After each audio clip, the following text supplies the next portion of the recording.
Baik, perkenalkan nama saya Yurnidoro dari Fakultas Ekonomi dan Bisnis Universitas Nusa Cendana, Prodi Akuntansi kelas 1A. Di sini saya ingin menjawab 5 pertanyaan bahasa Indonesia dalam bentuk video sebagai tugas UTS saya yang sudah saya kerjakan. Nah, yang pertama, implementasi kedudukan bahasa-bahasa di Indonesia sama sekali tidak berurutan. Bahasa Indonesia yang pada kedudukannya berada paling pertama justru jarang diaktualisasikan. Realitanya, banyak generasi muda cenderung menggunakan bahasa asing dalam berkomunikasi resmi setiap kesempatannya. Sebagai generasi muda yang menjunjung tinggi bahasa negara dan nasional kita, solusi yang ingin saya tawarkan agar kedudukan bahasa-bahasa di Indonesia benar diimplementasikan adalah kita sebagai warga negara Indonesia yang tinggal di negara Indonesia, kita patut menjunjung tinggi bahasa Indonesia, terkhususnya bagi generasi muda Indonesia yang sering berbicara dengan lawan bicara mereka dalam bahasa asing. Kita wajib tahu dari mana asal kita, sehingga kita bisa mencintai bahasa kita, yaitu bahasa Indonesia yang menjadi bahasa nasional bangsa kita dan sebagai bahasa pemersatu di dalam bangsa Indonesia. Tetapi tidak menutup kemungkinan bagi kita generasi muda, generasi penerus bangsa untuk belajar bahasa asing. Karena apa? Karena di kemudian hari ketika kita berada di tempat yang mengharuskan kita menggunakan bahasa asing, misalkan kita berada di suatu negara tertentu, kita tidak mungkin menggunakan bahasa Indonesia saat berkomunikasi dengan orang dari negara tersebut. Dan dengan bahasa asing, khususnya bahasa Inggris yang sebagai bahasa internasional, bisa membantu kita memperkenalkan negara kita kepada orang-orang yang datang dari negara lain. Jadi, kesimpulannya, kita sebagai generasi muda atau warga negara Indonesia boleh belajar bahasa asing, boleh menggunakan bahasa asing, tapi harus tahu batasannya dan tidak boleh melupakan bahasa kita, yaitu bahasa Indonesia. Yang kedua, ragam bahasa berujung pada konteks, yaitu Anda berbicara bersama siapa, di mana, kapan, dalam situasi apa, dan apa tujuan pembicaraannya. Dengan demikian, ragam bahasa bersifat fleksibel, namun tidak menutup kemungkinan bahwa masih ada kekeliruan dalam mengaktualisasikan ragam bahasa. Apa yang Anda lakukan jika Anda berada bersama lawan bicara yang keliru menerapkan ragam bahasa saat berkomunikasi dengan Anda? Jika pernyataan Anda ternyata direspon dengan sok pintar, apa pembelaan Anda yang tidak menyinggung perasaan lawan bicara Anda? Menurut saya, sebagai orang yang menjelaskan kepada lawan bicara saya yang mengaktualisasikan atau menggunakan ragam bahasa dengan keliru, yaitu saya memberitahukan kebenaran yang harus diketahui. Yang saya tahu, saya jelaskan. Kalaupun dia merespon dengan kata sok pintar, saya tetap akan menjelaskan kembali apa yang menurut saya benar tanpa menyinggung perasaannya.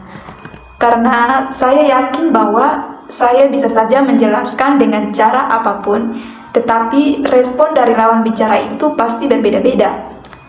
Bisa saja dia merespon dengan menerima apa yang saya jelaskan, atau bisa saja dia menolak apa yang saya jelaskan.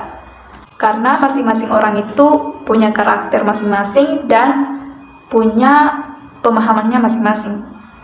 Jadi kesimpulannya yang penting itu saya sudah menjelaskan apa yang menurut saya benar dan tidak perlu memikirkan respon dari lawan bicara saya. Yang ketiga, kesalahan penulisan atau pengetikan dalam bahasa Indonesia tidak diterima sebagai bentuk kekeliruan tetapi keterlaluan.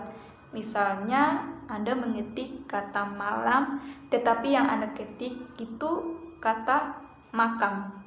Perbedaan satu huruf mengakibatkan terjadinya perbedaan makna. Dalam bahasa Indonesia, perbedaan bentuk selalu berimplikasi pada perbedaan makna. Apa yang akan Anda jelaskan jika Anda diberikan sebuah teks bacaan yang sebagian kata-katanya tidak diketik atau ditulis secara benar? Kemudian apa yang Anda sarankan sebagai acuan kebenaran penulisan atau pengetikan setelahnya. Saya akan tetap menghargai orang tersebut, menghargai apa yang sudah dia tulis, namun saya juga akan tetap menjelaskan dan memberikan saran dengan langkah-langkah sebagai berikut. Ada 2 langkah yang akan saya pakai di sini. Yang pertama, harus lebih teliti saat menuliskan sebuah kalimat dalam penempatan huruf dan kata. Yang kedua, setelah menuliskan sebuah kalimat, kita wajib membacanya kembali, sehingga saat menemukan kesalahan dalam penulisan kita dapat memperbaikinya sebelum diberikan kepada pembaca, agar pembaca tidak menemukan kesalahan yang akan membentuk sebuah kesalahpahaman. Karena seperti yang kita ketahui bahwa dalam bahasa Indonesia, salah meletakkan satu huruf saja, maknanya itu sudah berbeda dari apa yang kita maksud. Yang keempat, carilah dan tulislah paling kurang 15 kata yang salah, kemudian ubahlah menjadi benar yang disertai dengan alasannya, dan berikan penjelasan secara lengkap tentang 3 kaidah bentuk dan diksi, yaitu kebenaran, ketepatan, dan kelasiman.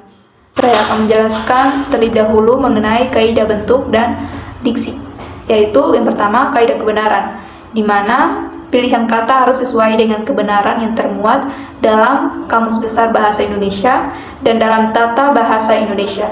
Yang kedua, ketepatan, kata yang disajikan mampu mewakili apa yang dimaksud dalam pemilihan kata tersebut.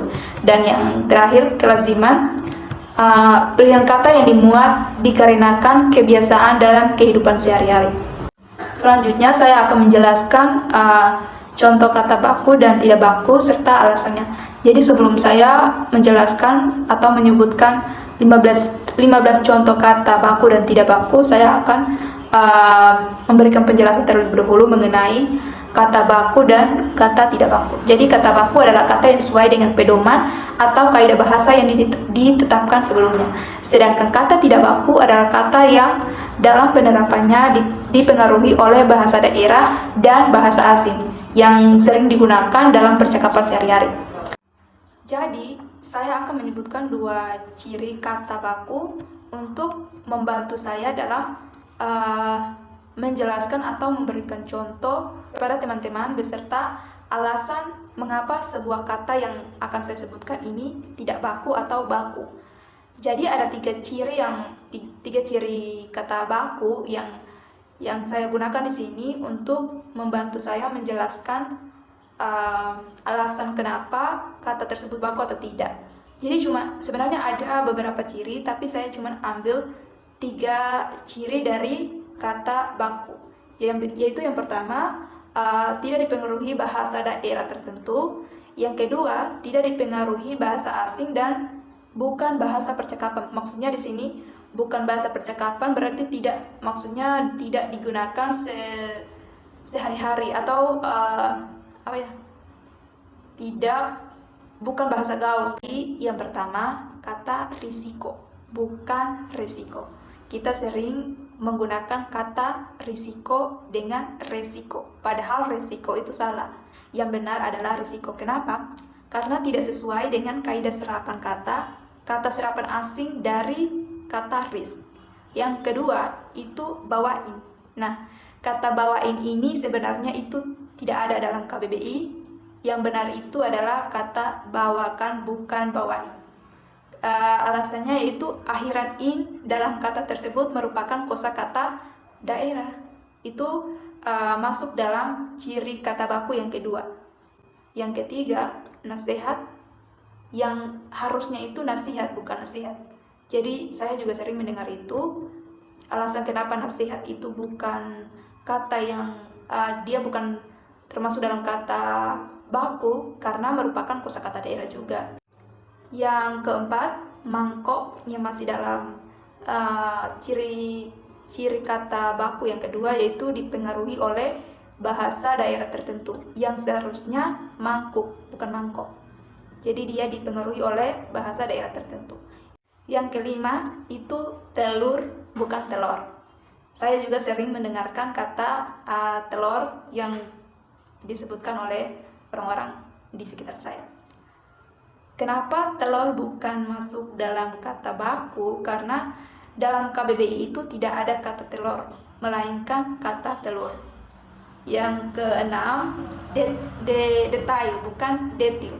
Saya sering sekali mendengarkan ini, tapi yang sering menyebut detil itu yang saya tahu dan yang saya ingat-ingat itu orang tua yang sering mengucapkan detil. Coba lihat lebih detil lagi, padahal seharusnya detail bukan detil.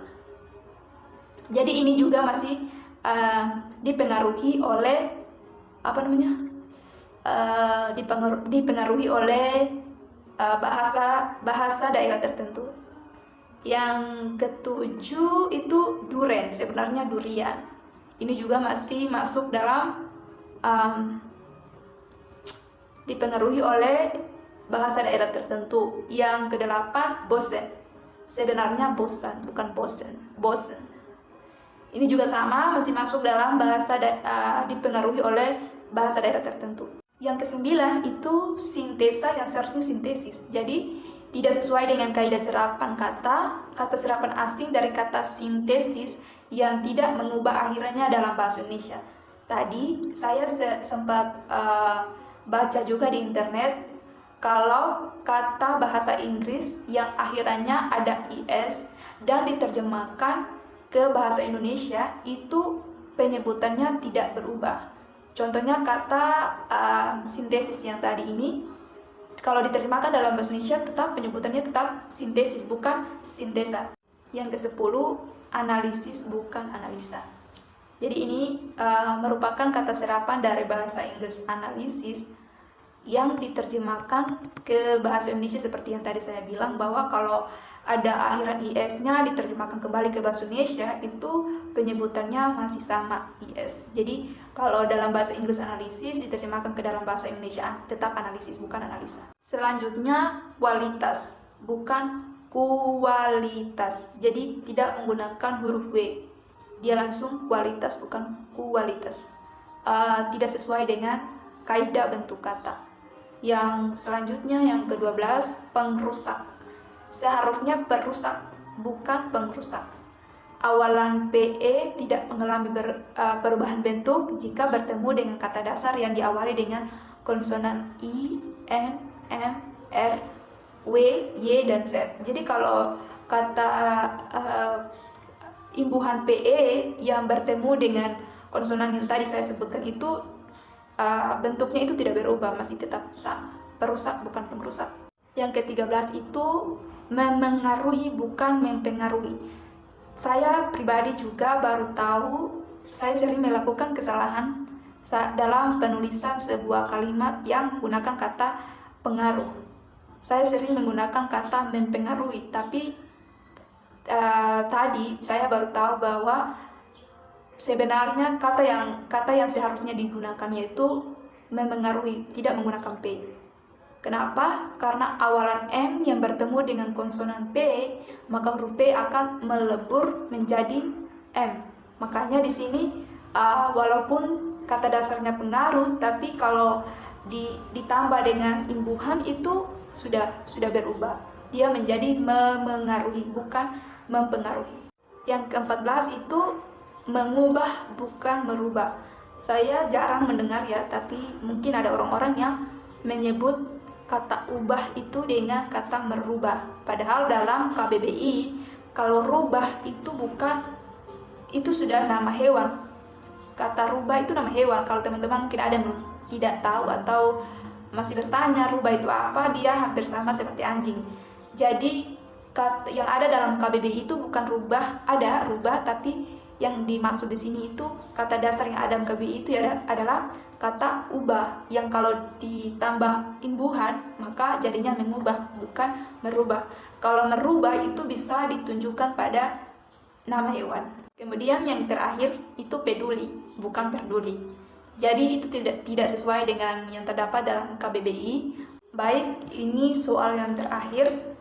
Carilah dan tulislah paling kurang 5 kalimat yang tidak efektif, kemudian ubahlah menjadi efektif dan disertai dengan penjelasannya. Di sini saya sudah mempersiapkan 5 kalimat yang tidak efektif yang akan saya ubah menjadi efektif beserta alasannya. Yang pertama, Andi sudah bekerja sejak dari pagi. Kalau diubah menjadi kalimat yang lebih efektif, Andi sudah bekerja sejak pagi.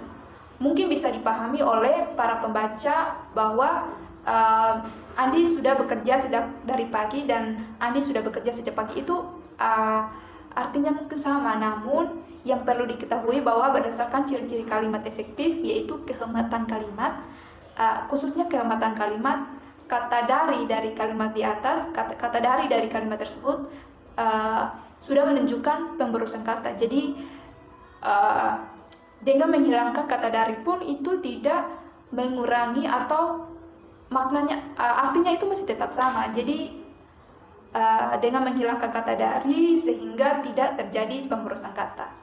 Yang kedua, beberapa murid-murid sudah menyelesaikan ujian, masih dalam ciri-ciri kalimat efektif yang sama, yaitu kehematan kalimat, di mana kata murid-murid itu sudah menunjukkan pemberusan kata, teman-teman.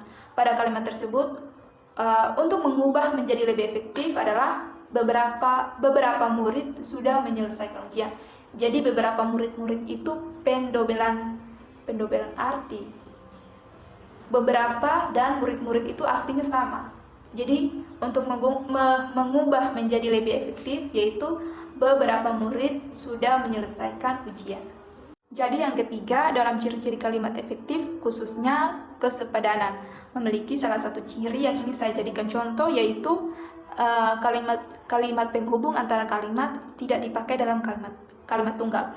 Contoh yang saya pakai di sini, Anin yang berangkat ke sekolah. Kata yang merupakan kata hubung dalam kalimat tersebut yang merupakan kalimat tunggal. Jadi jika kalimat Anin yang berangkat ke sekolah disambung lagi dengan satu kalimat, itu boleh digunakan kata hubung atau konjungsi. Tapi di sini cuma satu kalimat tunggal. Jadi tidak boleh menggunakan konjungsi atau kata hubung.